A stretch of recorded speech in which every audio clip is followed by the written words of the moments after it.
अंधकेश्वर लिंग की महिमा एवं बटुक की उत्पत्ति का वर्णन। सूत जी बोले, हे द्विजों, जिस प्रकार शिवजी तीनों लोकों में लिंग स्वरूप से पूजनीय हुए, उस वृत्तांत को मैंने प्रीतिपूर्वक बता दिया। अब आप लोग और क्या सुनना चाहते हैं?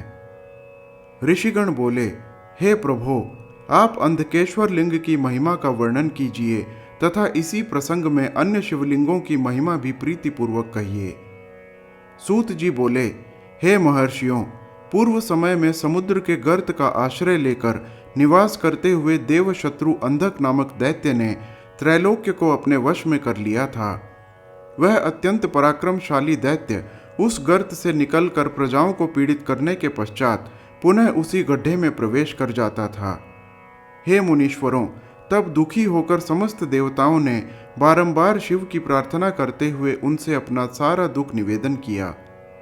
सूत जी बोले, तब उन देवगणों का वचन सुनकर दुष्टों का संहार करने वाले एवं सज्जनों के शरणदाता परमेश्वर प्रसन्न होकर कहने लगे।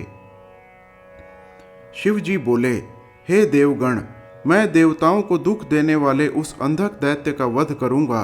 आप लोग अपनी सेना लेकर चलिए, मैं भी गणों के साथ आ रहा हूं।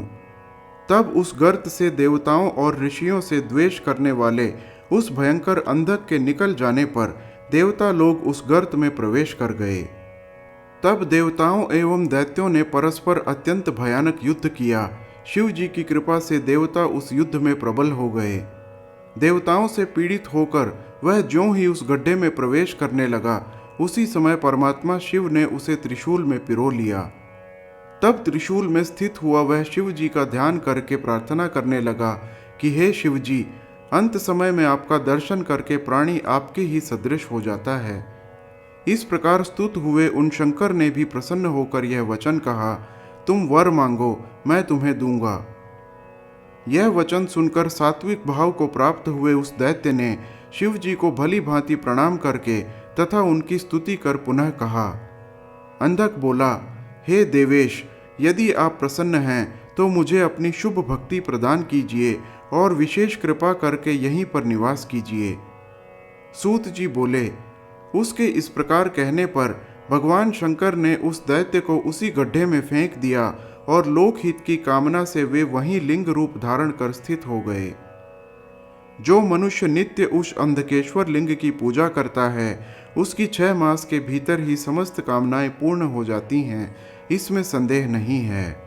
परंतु जो ब्राह्मण आजीविका के लिए 6 मास तक संसार का हित करने वाले इस लिंग की द्रव्य लेकर पूजा करता है, वह देवलक कहा गया है। जिस प्रकार देवलक होता है, उसी प्रकार वह ब्राह्मण भी हो जाता है। जो देवलक कहा गया है, वह द्विजत्व के अधिकार से वंचित हो जाता है। ऋषिगण बोले, देवलक कौन कहा गया है और उसका क्या कार्य है?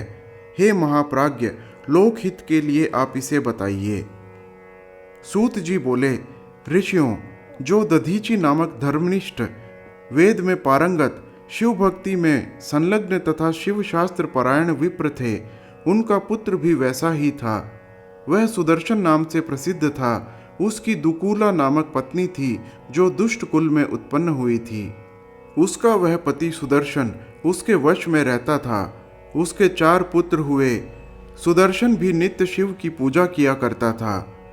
किसी समय दधीचि को दूसरे गांव में जाना पड़ा। वहां बांधवों के सम्मेलन के कारण बंधु बांधवों ने उन्हें लौटने नहीं दिया। शैवों में श्रेष्ठ वे दधीचि अपने पुत्र से, तुम शिव जी की सेवा करते रहना, यह कहकर पूजन आदि दायित्वों से मुक्त होकर चले गए। उनका पुत्र सुदर्शन भी शिव जी का पूजन करता रहा। हे मुनीश्वरों, इस प्रकार बहुत समय बीत गया। इसी बीच शिवरात्रि आ गई और उसमें सभी लोगों ने उपवास किया और सुदर्शन ने स्वयं भी संयोगवश उपवास किया। वह सुदर्शन भी पूजा करके चला गया और शिवरात्रि में स्त्री संग करके पुनः वहां आया। उसने उस रात्रि में स्नान नहीं किया, किंतु शिव पूजन किया। तब उसके इस कुकर्म से क्रोधित हुए भगवान शंकर ने कहा। महेश्वर बोले, रे दुष्ट, तुझ अविवेकी ने शिवरात्रि के दिन स्त्री का सेवन किया और बिना स्नान किए ही मेरा पूजन भी किया। चूंकि तुमने जानबूझकर ऐसा किया है, इसीलिए जड़ हो जाओ। अब तुम मुझे स्पर्श करने योग्य नहीं हो, अतः दूर से ही दर्शन करो। सूत जी बोले, हे महर्षियों, शिव जी के द्वारा इस प्रकार शापित वह दधीचि पुत्र सुदर्शन शिव माया से विमोहित होकर उसी क्षण जड़ हो गया। हे ब्राह्मणों, इसी समय शिव भक्तों में श्रेष्ठ दधीचि दूसरे गांव से आ गए और उन्होंने यह समाचार सुना। शिव जी ने उन्हें भी धिक्कारा। तब वे अत्यंत दुखी हुए और यह कहकर रोने लगे, हाय, पुत्र के दुखित करने वाले कुकर्म से मैं मारा गया। सत्पुरुषों में श्रेष्ठ दधीचि ने बारंबार यह कहा कि इस कुपुत्र के कारण मेरा यह उत्तम कुल नष्ट हो गया। अपने पिता के द्वारा तिरस्कृत उस अभागे पुत्र सुदर्शन ने भी पश्चाताप करके अपनी भार्या के लिए कहा कि यह पुंशली है। तदुपरांत उसके पिता ने वहां पुत्र के कल्याण के लिए प्रयत्न पूर्वक श्रेष्ठ विधियों से परम भक्ति भाव से पार्वती का पूजन किया। स्वयं सुदर्शन ने भी महाभक्ति पूर्वक चंडी पूजन विधान से पार्वती का पूजन किया और उत्तम स्तोत्रों से उनकी स्तुति भी की। इस प्रकार उन दोनों पिता पुत्रों ने भक्ति पूर्वक अनेक उपायों से भक्त वत्सला देवी गिरिजा को प्रसन्न कर लिया। हे मुने, तब उन दोनों के उत्कृष्ट सेवा भाव से प्रसन्न हुई चंडिका ने सुदर्शन को अपना पुत्र मान लिया। चंडिका ने स्वयं भी उस सुदर्शन नामक पुत्र के लिए शिवजी को प्रसन्न किया। इसके बाद पूर्व में सुदर्शन से क्रोधित किंतु अब उस पर क्रोध रहित चंडिका ने प्रसन्न चित्त होकर उन वृषभध्वज महेश्वर को भली भांति प्रसन्न जानकर उन्हें नमस्कार कर तथा स्वयं ही उस सुदर्शन को उनकी गोद में बैठा लिया। इसके बाद गिरिजा ने स्वयं ही सुदर्शन को घृत से स्नान कराकर एक ग्रंथि से युक्त त्रिराव्रत यज्ञोपवीत प्रसन्नता पूर्वक पहनाया।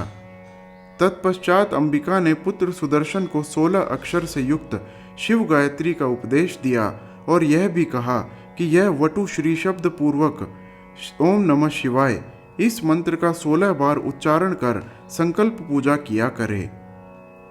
पुनः उन्होंने स्नान से लेकर प्रणाम पर्यंत विविध उपचारों से ऋषियों के सानिध्य में मंत्र एवं वाद्य के साथ उस बालक से शिव पूजन करवाया और उससे शिव जी के अनेक नामों तथा मंत्रों का पाठ कराया। तत्पश्चात अत्यंत प्रसन्नचित्त होकर चंडिका एवं शिव जी ने उससे कहा, हे पुत्र, मेरे लिए जो कुछ भी धन धान्य आदि अर्पित किया गया हो वह सब तुम्हें ग्रहण करना चाहिए। इसे ग्रहण करने में तुम्हें कोई दोष नहीं लगेगा। मेरे समस्त कार्य में और विशेषकर देवी के कार्य में तुम मुख्य रहोगे। मेरे लिए चढ़ाया गया घृत, तैल आदि सब कुछ तुम्हें ग्रहण करना चाहिए। जब प्राजापत्य होने लगेगा तब उसमें तुम अकेले ही मुख्य होगे और तभी पूजा पूर्ण होगी, अन्यथा सब पूजा निष्फल हो जाएगी।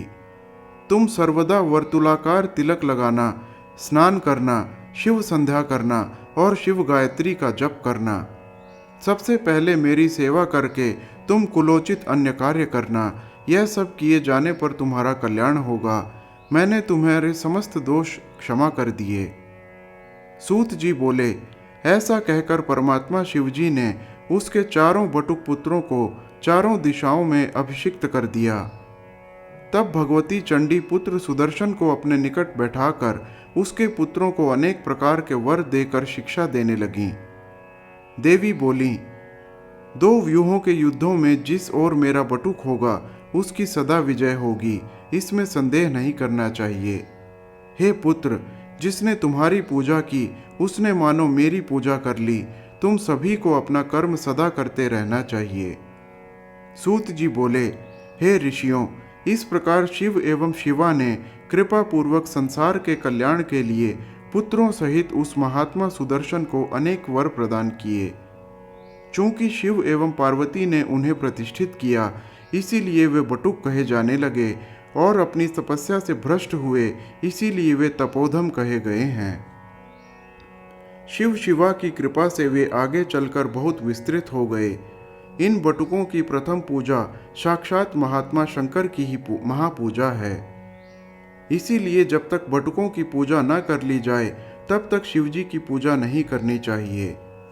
यदि पूर्व में शिवजी की पूजा की जाए तो वह शुभदायी नहीं होती। शुभ कार्य हो अथवा अशुभ कार्य हो, बटुक का कभी भी त्याग न करें। प्राजापत्य भोज में एक बटुक का पूजन भी विशिष्ट कहा गया है। शिव एवं पार्वती के कार्य में बटुक की ही विशेषता देखी जाती है।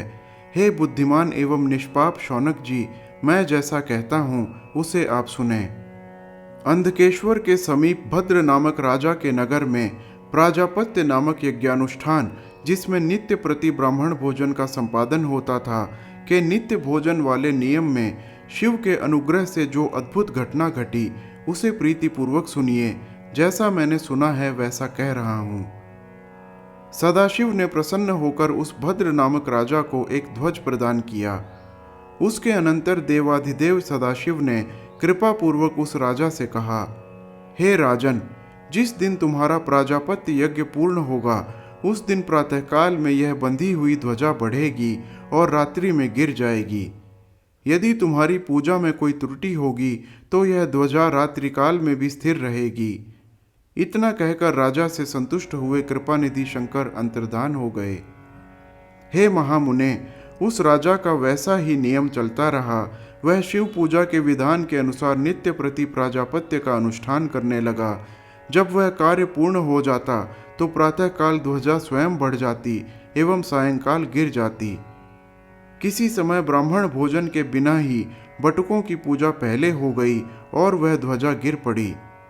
यह देखकर राजा ने पंडितों से पूछा, ब्राह्मण लोग यहाँ भोजन कर रहे हैं किंतु यह ध्वज नहीं उठा। हे ब्राह्मणों, यह ध्वज क्यों गिर पड़ा? आप लोग सत्य सत्य कहिए।